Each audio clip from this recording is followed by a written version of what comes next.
Stop scrolling. Your TCL Roku TV remote can do much more than you think.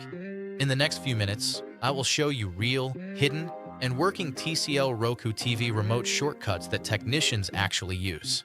These shortcuts are safe, practical, and tested. First shortcut, Instant System Restart using remote. Press the home button 5 times.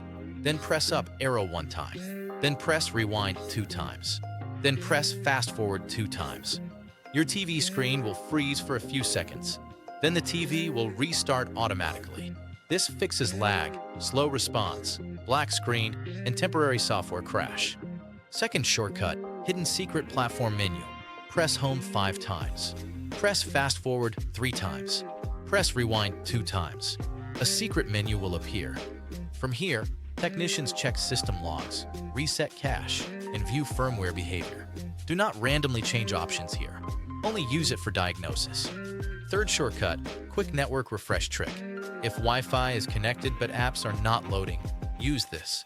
Go to Settings. Select Network. Select Setup Connection. Select Wireless. Before reconnecting, restart the TV using the first shortcut. This clears old Wi-Fi cache properly. Works best on 2.4 GHz networks. Fourth shortcut, Remote Pairing Reset without menu. Remove batteries from the remote. Unplug the TV power cable. Wait 30 seconds. Plug the TV back in. Insert batteries while pointing at the TV. Press and hold the pairing button for 5 seconds.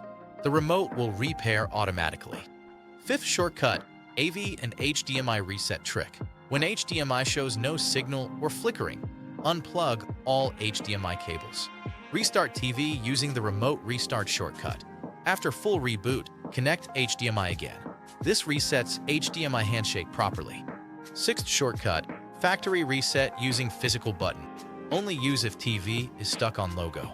Find a reset pin hole behind a TV. Press and hold for 15 seconds while TV is powered on. Release when the TCL logo appears. This performs a full hardware reset. Important technician advice: never enter random codes from internet comments. Never force service menu changes. Always restart before factory reset. If this helped you, subscribe to Tech Vibes. More real fixes, more technician secrets.